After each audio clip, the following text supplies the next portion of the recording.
y radicales libres. ¿Qué dijimos que eran los radicales libres?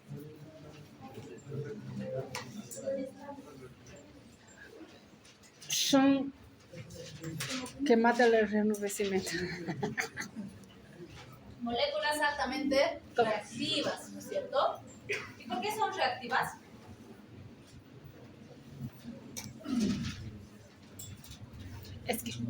Es que ellas se unen a las cadenas y las deja desestable.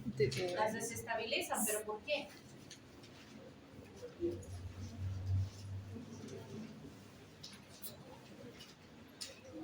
Porque sus moléculas, vamos a decir, en su última capa de valencia les falta un electrón y eso es lo que hace que sean inestables.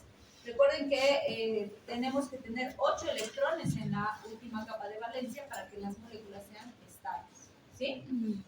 Entonces, ¿qué es lo que ocurre? Esos radicales libres van a buscar su estabilidad y de esa forma van a robar esos electrones a otras moléculas para hacerse más estables. Y en ese proceso pueden acabar produciendo moléculas mucho más inestables que ellas mismas o que sean de difícil eliminación. Entonces, el problema es que la persistencia por periodos largos de tiempo de estas moléculas inestables en el organismo es la que se va a asociar con envejecimiento, enfermedades y cáncer en algún momento determinado, ¿sí? Por ejemplo, les decía en la clase anterior, muchos bioquímicos dicen que nosotros no envejecemos, sino que nos oxidamos, porque todas las características del envejecimiento, como son las líneas de expresión, la falta de turgencia de la piel, la aparición de las arrugas, etcétera, implica oxidación o daño oxidativo en la célula, ¿sí? Entonces, por ejemplo, esto es importante porque ustedes, si revisan el mecanismo por el cual el famoso dióxido de cloro es una sustancia desinfectante, o sea, la razón por la que mata virus, bacterias, hongos y todo por lo que se encuentra, es justamente porque produce oxidación química. Es una sustancia altamente oxidante, ¿sí? Entonces, como en algún momento les había dicho, el problema es que ¿cómo consigo ese efecto oxidativo para que mate al virus sin lastimar la célula o el sistema? ¿Cómo lo hago?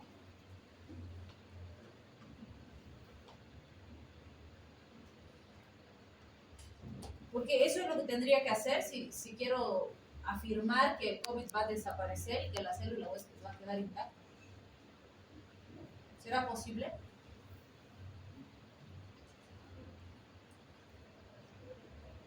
Es como decir que voy a hacer explotar aquí una bomba que tiene 10 metros de diámetro de onda expansiva cuando explota. Y les digo, les prometo que ustedes van a estar sanitos. ¿Será? No, toditos están dentro del diámetro de la onda expansiva, ¿no es cierto? Entonces no es posible matar algo que está dentro de una célula sin lastimar a la célula. Si es que voy a usar como medio para eso una sustancia oxidativa, ¿sí? Entonces no es coherente. Por eso es que cuando les decimos que nos expliquen que si todos no saben explicar, y pues ahí se queda la discusión, no hay más. ¿Sí? O por ejemplo, fíjense, una enfermedad que nosotros sabemos que es causante de daño oxidativo persistente y tiene varias consecuencias en la salud del paciente es la diabetes. La diabetes genera oxidación, ¿sí? Genera estrés oxidativo. Por eso el paciente tiene trastornos de lípidos, por eso el paciente a largo plazo va a tener polineuropatías. Por eso si se fijan los pacientitos diabéticos de larga data, la mayoría se ven arrugaditos, viejitos, parecen tener más edad de la que realmente tienen, ¿sí? Y eso es porque están sometidos a un estrés oxidativo alto, ¿sí? Muy bien, entonces fíjense de los radicales libres más conocidos y que son altamente perjudiciales, tenemos a los superóxidos, los oxidrilos y los peridroxilos.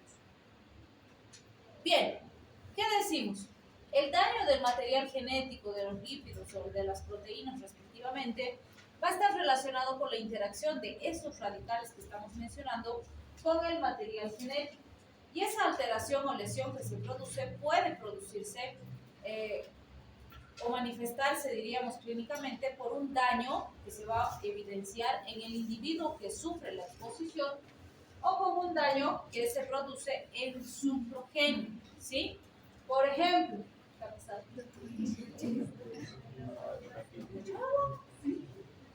entonces, digamos que ustedes han ido a un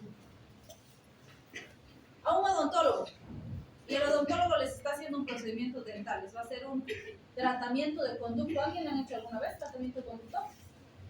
¿Ha tardado bastante o no? Sí, ¿no es cierto? Y en el proceso que iba haciendo, matando la raíz, como dice el odontólogo, ¿te ha sacado radiografías? ¿Cómo cuántas? ¿Unas 3? Ya. Y en general sacan más de una, a veces 3, a veces 5, a veces 10, dependiendo. Porque, ¿qué hace el odontólogo? El dientecito está ahí y literalmente mete su gutapercha, que es como una agujita delgadita, y tiene que ir matando la raíz del diente y sacándola, ¿sí? Y cuando va metiendo su gutapercha, entonces en algún momento para, porque cree que ya ha matado toda la raíz, pero para cerciorarse de eso, manda al paciente que le saquen una radiografía. Y el paciente tiene que volver, mira en su radiografía y dice, ah, sí, ya hemos matado toda la raíz. O dice, no, faltan 2 milímetros.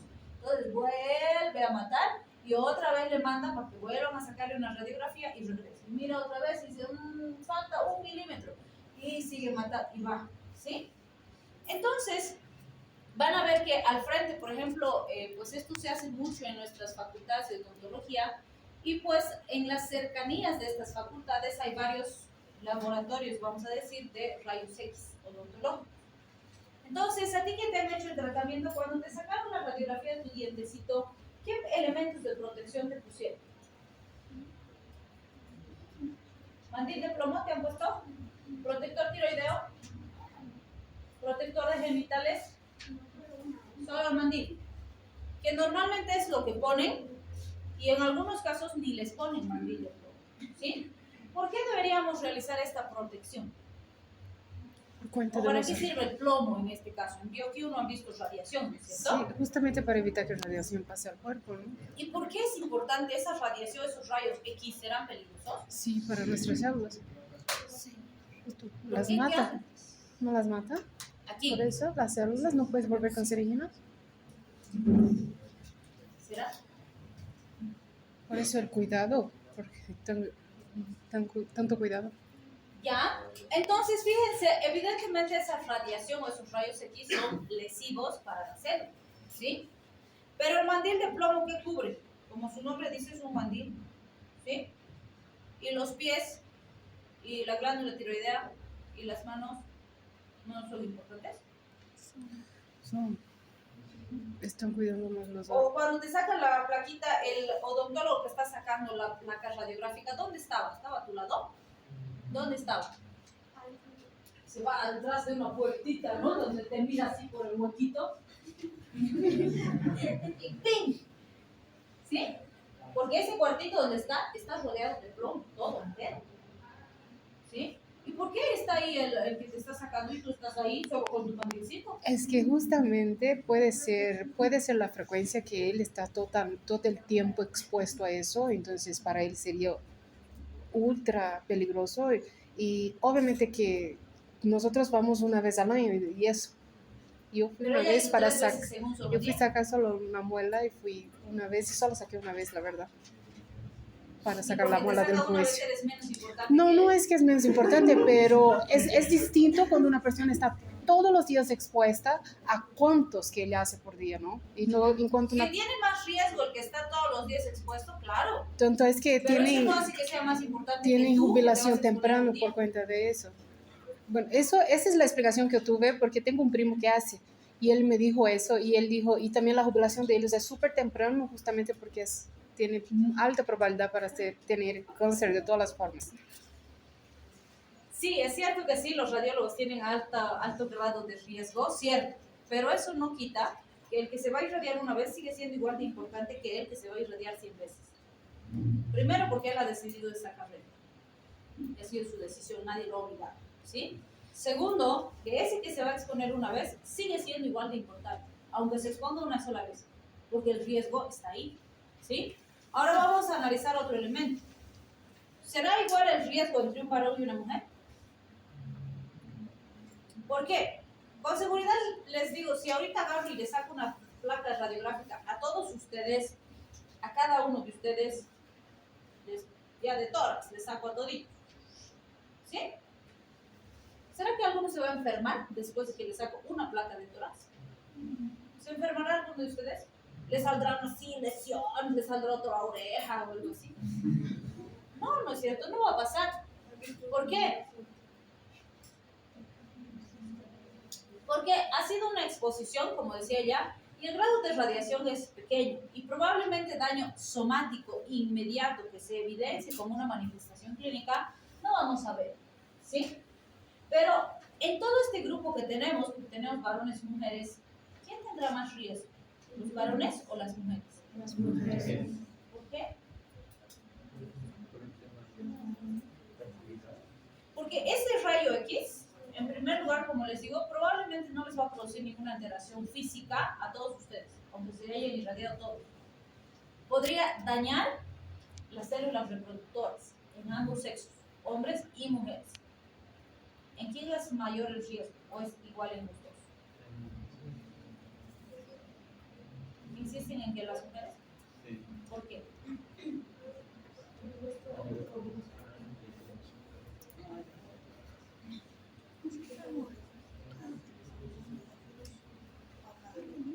Los espermatozoides se recambian.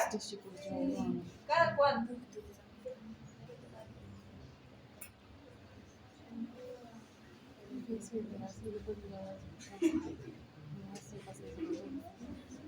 Alrededor de 60 a 90 días van a sufrir recambio para ver nuevos espermatozoides. ¿Sí? ¿Los óvulos se recambian? ¿Quién ha dicho sí? No, nacemos con la cantidad de óvulos y nos quedamos con esa cantidad. Los óvulos no se recambian. Que es cada mes, en cada menstruación se pierde uno, sí, pero eso no es recambio, se está perdiendo, se está eliminando, por decirlo así. ¿Sí? Y sí, desde el momento en que nacemos, nosotras tenemos nuestros óvulos ya listos. En el proceso de crecimiento, algunos se atrofiarán y nunca van a crecer. Y desde la pubertad empezamos a madurar un óvulo cada mes, pero los óvulos que tenemos ya están ahí todos. Lo que va a ser un sorteo es cada mes cuál madura y cuál está listo para ser fecundado, ¿sí? Y si yo a esa paciente femenina la irradio hoy, no sé cuál de esos óvulos que tiene ha sido lesionado por la radiación. Cualquiera puede haber sido lesionado, ¿sí? ¿Y qué es lo que va a ocurrir? Si justo el ovulito que se ha lesionado con radiación se fecunda, van a ser un producto defectuoso, con algún daño, con alguna enfermedad, con alguna secuela, por esa una radiación. ¿Sí? Entonces, esa es la razón por la que siempre se deben usar todas las medidas de protección. Y aunque no crean, de verdad hemos hecho pruebas y pesquisas en estos laboratorios odontológicos, porque dicen, no, el dientecito nomás estoy irradiando, ¿no? Porque sí, el tubito de rayos X odontológico es así, un tubito, ¿no? Y eso, le ponen ahí o le enfocan y saca la plaquita. Y yo les digo, ajá, y si solo el tubito está irradiando, ¿por qué el radiólogo está allá en su cuartito detrás de la puerta de plomo? Porque aunque sea por el tubito que sale la luz, los rayos se expanden en todo. ¿Por qué creen que es prohibido, por ejemplo, que si este es un área de radiografía, no deben haber mujeres embarazadas sentadas afuera, aunque sea muro? Y este muro debería estar protegido con plomo, ¿sí? Porque los rayos X, la radiación pasa a estas estructuras, ¿sí? Peor pues nosotros que somos de tejido blando, ¿sí? Entonces, vean, el riesgo es alto. Evidentemente, el paciente masculino que se irradia en este momento, esos espermatozoides, algunos se pueden lastimar, se puede lesionar, y si alguno de ellos, si llegara a fecundar un nuevo ser, va a producir un ser defectuoso. Pero si espera el tiempo necesario para que se recambie completamente sus espermatozoides, el riesgo desaparece, no persiste. En cambio, en la pacientita femenina va a persistir, no sabemos hasta cuándo. ¿Sí? Entonces, vean, esos elementos son importantes. Como en algún momento dijimos, cuando hablamos de exposición a sustancias químicas, sustancias tóxicas, es muy importante, sí, la cantidad de exposición, Pero también es importante el tiempo de exposición. Evidentemente, esa persona que trabaja todos los días con exposición, aunque use todas las medidas de bioseguridad, tiene más riesgo que una persona que no trabaja en esa área. ¿Sí? Pero una persona que va a recibir un procedimiento y no usa todas las medidas de bioseguridad, tiene más riesgo. Porque como les decía, el protector tiroideo casi nunca les ponen y sí deben ponerles. Porque tiroides está ahí y se está irradiando y se está lesionando. Con esa una radiografía de un dientecito, claro que sí.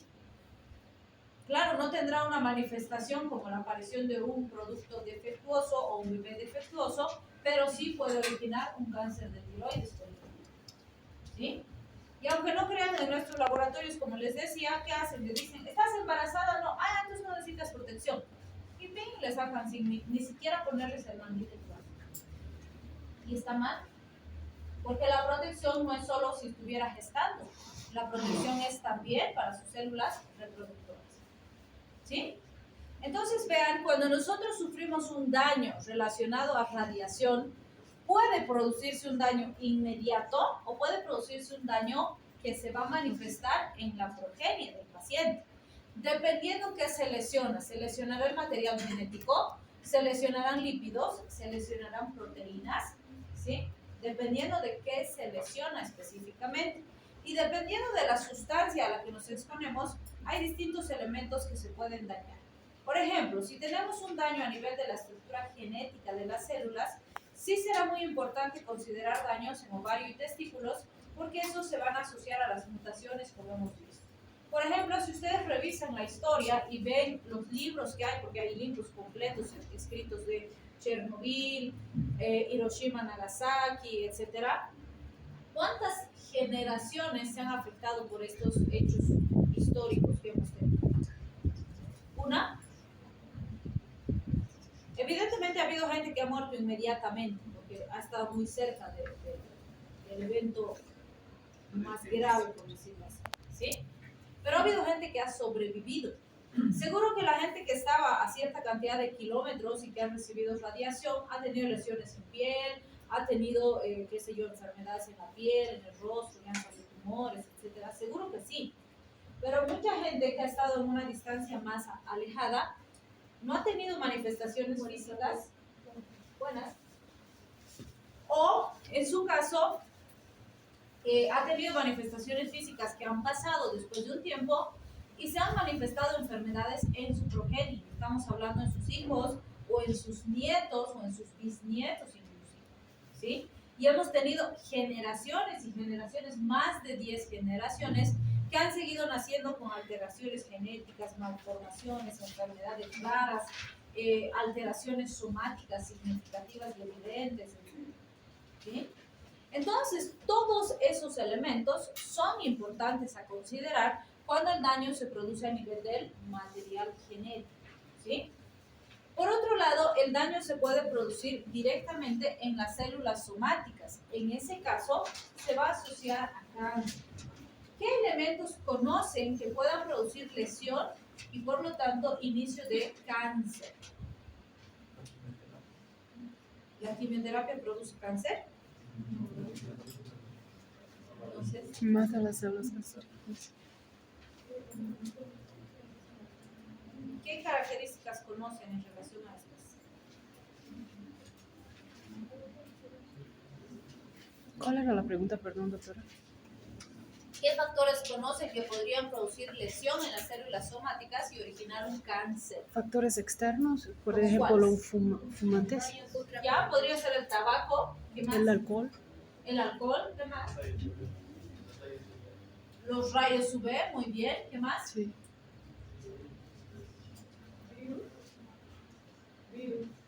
¿Virus? Ya, podría ser, sí. ¿Qué más? Muy bien, alimentos, ¿qué más?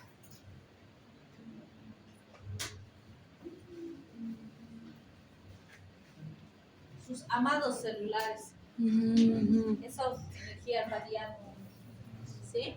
Sí. Entonces, fíjense, todo el tiempo, todos los días, estamos expuestos a cosas que en cantidades pequeñitas de exposición no nos están generando daño, o bueno, no lo percibimos, porque sí están produciendo un daño.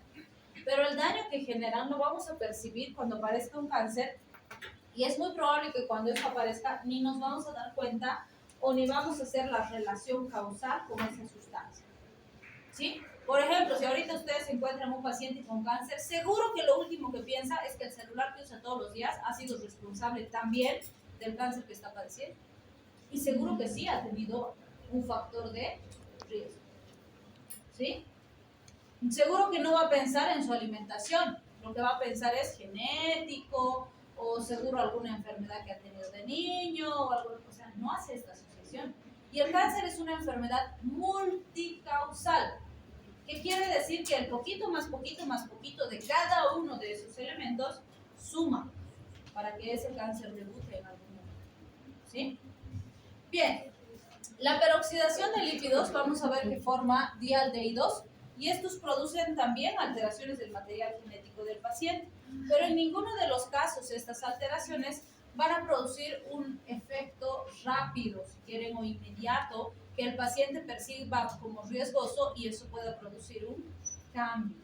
¿Sí? Entonces, normalmente, justamente la ausencia de aparición de signos y síntomas agudos es lo que hace que el paciente perpetúe la exposición y esto en años de exposición acabe manifestándose recién.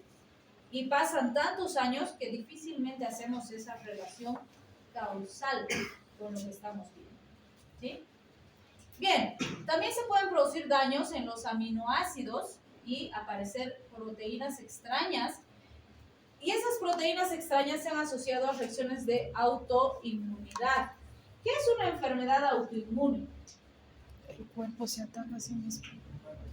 Ya el propio sistema inmune ataca al paciente, ¿no es cierto? Y se han puesto a pensar, o bueno, han visto, si revisamos las estadísticas de hace unos 50 años más o menos, nuestra incidencia de enfermedades autoinmunes era muy bajita, teníamos muy poquito. Pero hoy en día es súper común ver pacientes con dermatitis atópica, con psoriasis, con artritis reumatoide, con enfermedades autoinmunes. Cada vez es más común, ¿sí? Y eso nos tiene que llamar la atención porque esto es lo que está pasando y se está manifestando.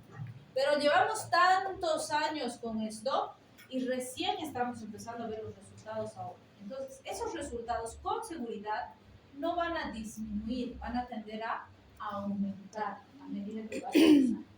Y van a ver, ustedes me van a dar la razón de aquí a un par de años que vamos a tener más pacientes con cáncer, como hoy tenemos más pacientes jóvenes con leucemia, con cáncer y demás. Hace unos 100 años decíamos, ay no, pues a los viejitos nomás les da cáncer. Porque normalmente se presentaba en población adulta, era rarísimo ver un cáncer en un paciente joven, peor en un paciente pediátrico. Y hoy en día es algo muy común. Tenemos cualquier cantidad de pacientitos pediátricos con leucemia, con anemias aplásicas, con enfermedades bien complejas. ¿Sí? Y no es coincidencia, está relacionado todo esto. Y va a aumentar, no va a mejorar. ¿Sí? Bien, si hablamos de las lipoproteínas, se ha visto aparición de LDLs anormales que pueden producirnos algún tipo de alteración significativa en el organismo del paciente. Entonces, normalmente estas LDLs son parte de nuestro metabolismo. Nuestras enzimas, nuestros receptores las reconocen, las captan y las procesan. Pero cuando son anormales, tienen algún elementito que es diferente. Y eso hace que sea difícil de captar por los mecanismos que habitualmente las depuran. Por lo tanto, nuestros receptores hepáticos, por ejemplo, no las reconocen bien y estas siguen circulando y hacen que se acumulen grasas en la periferia. Esas grasas se acumularán en las paredes vasculares, en los órganos y empezarán a producir deterioro funcional y enfermedades que se van a asociar a daño. Y por supuesto, pueden ser captadas por los macrófagos, pero no van a ser procesados de forma adecuada y eso va a hacer que los mismos macrófagos se empiecen a poner gordos y empiecen a tener elementos que no deberían estar en su interior. ¿Sí?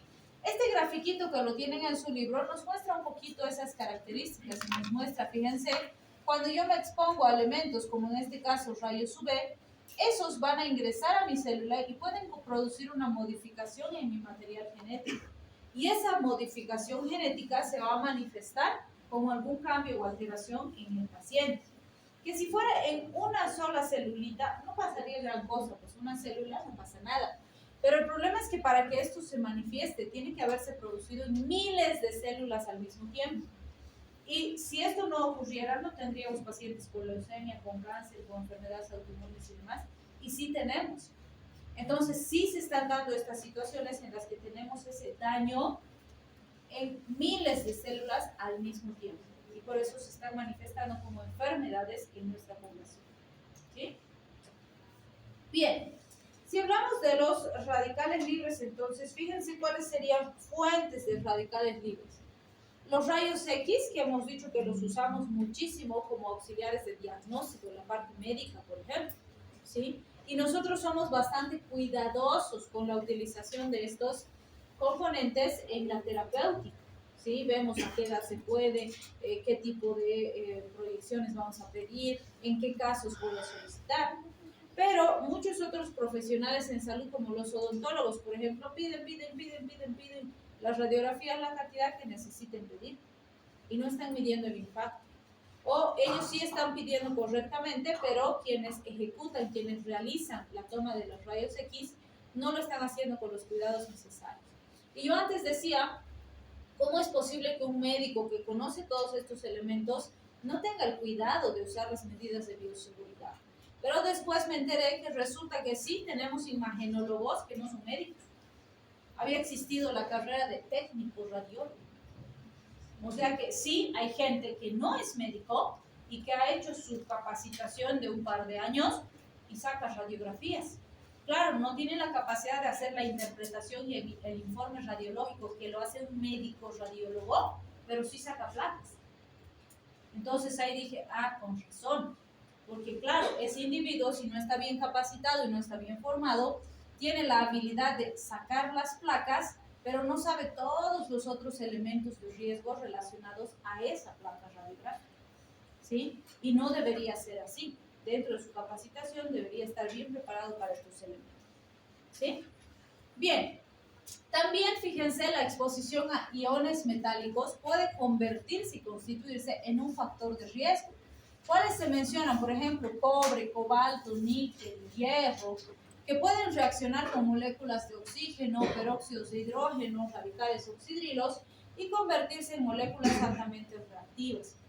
Vamos a enfocarnos, por ejemplo, en el hierro. ¿Qué es el hierro? ¿Para qué sirve?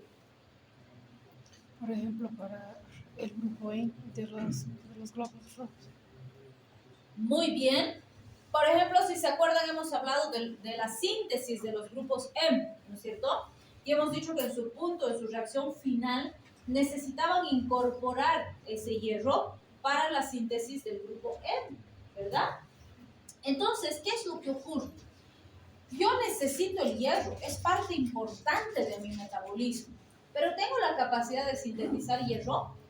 No. ¿Sintetizamos nosotros No. hierro? No. No, y entonces, ¿de dónde lo adquirimos? De la comida. De la dieta, ¿sí? Y de los suplementos en caso de que los consumamos. Pero fíjense, cuando ustedes revisen la fisiología del hierro, y lo vamos a volver a ver en farmacología, y seguro que lo van a ver en fisiopatología también, cuando revisamos toda la fisiología del hierro, resulta que la captamos de la dieta y nos encargamos de que en cada fase de su paso por nuestro organismo no esté solito, no esté libre, no esté suelto, como hemos visto en nutrición, ¿se acuerdan? Va a estar o unido a una proteína para almacenarse, o unido a una proteína para que lo transporte, o se va a estar usando en el metabolismo el hierro, pero no está ahí sueltita, libre, paseando por el organismo. ¿Por qué? Porque es una molécula terriblemente tóxica. Y si tengo cantidades altas de hierro libre en mi organismo, me puedo morir. La intoxicación por hierro es terriblemente letal, ¿sí? Entonces, fíjense, mi organismo es tan sabio y tan maravilloso que tiene mecanismos que regulan cómo se agarra, cómo se transporta, cómo se almacena, cómo se utiliza, y si no necesita, pues no absorbe, ¿sí? Porque de lo contrario se puede convertir en un potencial tóxico para mi organismo. También hablamos del óxido nítrico, que vamos a ver que tenemos varias reacciones con peróxidos, donde se forman los peroxinitritos, que van a desintegrarse y van a formar radicales oxidrilos que también tienen que ser depurados y metabolizados del organismo. Entonces, fíjense aquí también tenemos un pequeño ejemplo de cómo se van procesando esas moléculas, cómo generan cambios significativos en el organismo del paciente, pero que en algún momento tienen que salir del organismo o se tienen que usar, porque si se mantuvieran libres, se constituyen en tóxicos altamente peligrosos para el organismo. Bien, aquí vamos a hablar un poquito más de los iones metálicos. ¿Quieren descansar un ratito? No, doctora, sigue. ¿No? Es que mejor que termina más temprano. A ver. ¿Tiene examen? No. ¿A qué hora? ¿Después de nuestra clase? Sí. Ah, ya, entonces acabaremos para que un poquito estudien, ¿ya? Nos apuraremos más bien. Entonces, fíjense, cuando hablamos de los iones metálicos, vamos a ver que estos, como ya hemos dicho, o están unidos a proteínas, o se están usando, o se están sacando del organismo, pero no pueden estar sueltos, libres, paseando por ahí. Entonces, fíjense al hierro que acabamos de decir, se une a la transferrina, a la ferritina, a la hemosiderina, y va a cumplir funciones diferentes dependiendo con cuál interacción. En el caso del cobre, por ejemplo, tenemos a la ceruloplasmina y entre otros hablamos de las metalotioleínas que se encargan de captar moléculas y acompañarlas, diríamos, en el proceso de transporte en el organismo para que se usen o para que se almacenen. También podemos mencionar, por ejemplo, los superóxidos en los peroxisomas, donde actúan las reductasas, catalasas y dismutasas que se van a reducir a antígenos por acción de la glutatión peroxidasa. Recuerden que la glutatión es un elemento muy importante para la detoxificación de nuestro organismo. Es dependiente de selenio y vamos a ver que la glutatión reductasa se encarga de reducir estas moléculas para que se puedan producir respuestas adecuadas. Bien, si hablamos de los mecanismos de protección, o sea, como hemos dicho, si bien hay moléculas oxidantes, tenemos sistemas antioxidantes. De ahí viene la palabra de antioxidante, porque lo que hace es evitar que nuestras células se oxiden, ¿sí? ¿Y por qué es importante eso? Porque esos antioxidantes nos protegen del daño oxidativo y por lo tanto evitan la aparición de envejecimiento, de enfermedades, de distintos tipos de cáncer, ¿sí? Hablando a nivel embriológico, siempre decimos, si tenemos los mecanismos que se encargan de ir regulando, vigilando cada proceso, ¿por qué aparecería cáncer? Porque nuestra maquinaria celular es tan exquisita, podríamos decir, en su control, que revisa paso a paso cada producción de la cadena del material genético, de los genes, de cada uno de los elementos, y si detecta una falla, la saca, ¿sí? Y luego la cadena se sigue sintetizando. Hay un error y lo quita, ¿sí? Y yo siempre les digo, si todo ese sistema jamás fracasara, nunca nos enfermaríamos, ¿sí? Pero ¿cuál es el problema? Por decirles, mi sistema está diseñado para reparar 100 alteraciones cada día. Pero si yo tengo 500, claro que voy a sobrepasar su capacidad de respuesta y se le van a pasar porque es demasiada cantidad. ¿Qué determina que exista una mayor toxicidad, un mayor riesgo, una mayor alteración? Esos factores de riesgo que hemos mencionado. Es diferente un paciente, por ejemplo, que come saludable, realiza actividad física. Sí, se expone todos los días a contaminantes ambientales porque no puede vivir sin respirar. Tiene que comer, pero come lo más sano posible, ¿sí? Usa su celular, la computadora, etcétera, porque necesita desenvolverse, comunicarse, etcétera, pero no está ahí como zombie 24/7 hasta en el baño. Entonces, no tiene una exposición exagerada, sino lo que realmente necesita, ¿sí? Ese va a tener menos factores de riesgo que ese otro que está 24/7 con su celular. Encima come comida chatarra 6 de 7 días de la semana. Encima le gusta consumir bebidas alcohólicas. Encima le gusta fumar. Encima es sedentario, ¿sí? Entonces, fíjense, hay factores que no voy a poder evitar, pero hay otros que sí puedo regular, o la cantidad de exposición o la exposición específicamente. Y de eso va a depender qué tanto se lesionan estos. Porque mis antioxidantes, sí, en ambos casos, están todos los días trabajando. Para el paciente que se cuida más y que realiza actividad y come mejor, etcétera, serán suficientes y por lo tanto no aparecerán estas enfermedades.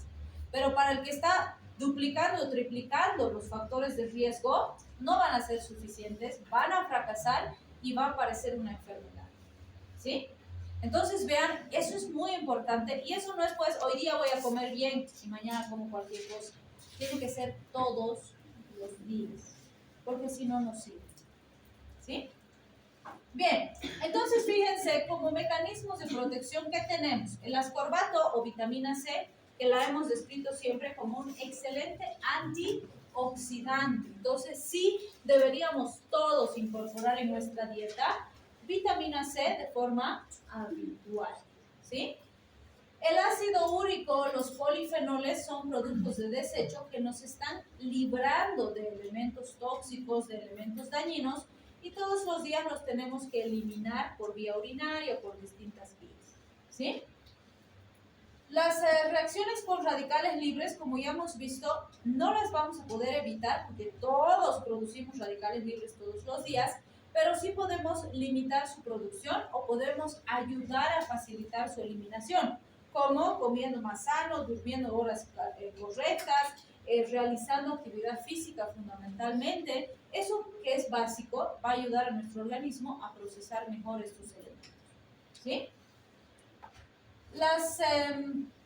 Si quieren, las moléculas que normalmente manejamos, que se van a ir convirtiendo en moléculas o que se puedan utilizar o que se puedan eliminar con más facilidad.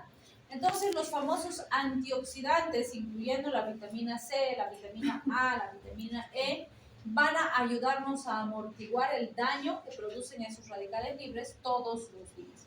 Entonces, fíjense, tenemos las vías metabólicas de los carotenos, de la ubiquitina, que se van a encargar de actuar como potentes antioxidantes, van a atrapar radicales libres, van a destruir moléculas viejas, las van a sustituir por moléculas mejores o más nuevas, las lipoproteínas plasmáticas viejas las van a eliminar y así vamos a ir realizando algún tipo de respuestas más adecuadas o más eficientes. Bien, cuando hablamos de los prooxidantes, estos serían, si quieren, sustancias o moléculas que facilitan la formación de radicales libres. Y fíjense lo paradójico, las mismas sustancias que conocemos como antioxidantes también pueden ser prooxidantes. El problema es con qué se asocian, ¿sí? Por ejemplo, el ascorbato, hemos dicho que la vitamina C es un excelente antioxidante, pero en cantidades demasiado altas y cuando reacciona con moléculas, si quieren, de oxígeno reactivo o con peróxidos y demás, puede más bien formar moléculas altamente irritantes y oxidativas. Entonces, por ejemplo, fíjense aquí, el ascorbato cuando ha reaccionado con oxígeno reactivo, lo convierte en peróxido de hidrógeno y mono de hidroascorbato, luego catalasa y peroxidasas que van a catalizar esa formación de ese peróxido de hidrógeno en agua y oxígeno. Entonces fíjense aquí que hemos hecho una sustancia altamente reactiva como es el oxígeno cargado eléctricamente, lo hemos convertido en agua y oxígeno, que es fácil de usar o fácil de eliminar, ¿sí? Entonces aquí hemos actuado como antioxidantes. Lo mismo aquí, el mismo ascorbato con oxidrilo, que hemos dicho que el oxidrilo es un radical libre muy peligroso. Lo convierte en agua y mono de hidroascorbato, moléculas que son fáciles de eliminar o fáciles de utilizar. Y ya está, no me van a generar daño. En cambio, fíjense aquí abajo, cuando el ascorbato reacciona con oxígeno o cuando el ascorbato reacciona con cobre, las reacciones químicas que va a producir más bien van a generar radicales libres, moléculas reactivas e inestables que pueden producir daño celular. Y aquí estamos viendo moléculas de oxidrilo, moléculas de oxígeno reactivo que son altamente lesivas. Entonces, ¿qué estamos diciendo? Dependiendo de con quién se asocia la vitamina C, puede ser prooxidante o puede ser antioxidante. Normalmente este efecto prooxidante lo vamos a ver con cantidades demasiado altas y persistentes de sus componentes. De ahí que siempre decíamos, ¿no? Las cantidades son fundamentales, son súper importantes. En exceso me hace daño, deficiencia me hace daño. Tiene que estar en una cantidad adecuada. ¿Sí? Bien. Y lo mismo con el beta-caroteno. Recuerden que los carotenoides son formas activas de la vitamina A, ¿no es cierto? Entonces el beta-caroteno habitualmente lo conocemos como un excelente antioxidante, una molécula que nos ayuda a procesar varias reacciones químicas y que es muy importante para el organismo. Pero resulta que se convierte en un prooxidante muy potente cuando hay altas concentraciones de oxígeno en el organismo del paciente. En esos casos vamos a ver que se convierte en moléculas que son muy reactivas, que generan daño en lípidos y proteínas. Y de la misma forma, la vitamina E, que es otro de nuestros conocidísimos antioxidantes, otra vez en cantidades adecuadas me ayuda a amortiguar el daño oxidativo, pero en cantidades muy altas se convierte en moléculas estables y además altamente persistentes, es decir, no son moléculas muy dañinas, pero se quedan mucho tiempo en el organismo. Y al quedarse demasiado tiempo en el organismo, acaban produciendo mayor penetración a distintos grupos celulares y eso es lo que produce daño en el paciente y se convierte en un potencial radical libre. ¿Se han olvidado? ¿Cómo van a estar en el examen de hoy?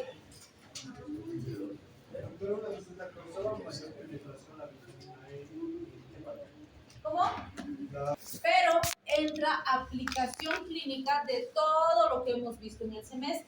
Entonces puede entrar cualquier caso clínico. Por ejemplo, si hablamos de síndrome de Lesch-Nyhan, no vamos a hablar de la amiga metabólica de las purinas, pirimidinas, pero el síndrome de Lesch-Nyhan sí podemos hablar de un casito asociado a Lesch-Nyhan, ¿sí? Porque es aplicación clínica de esa vía metabólica. O por ejemplo, no voy a hablar del metabolismo de la bilirrubina, cómo se elimina o cómo se sintetizan los grupos N, porque eso es metabolismo. Pero sí puedo hablar, por ejemplo, de una dislipidemia, de una hiperbilirrubinemia, por ejemplo, que está asociada a esa vía metabólica.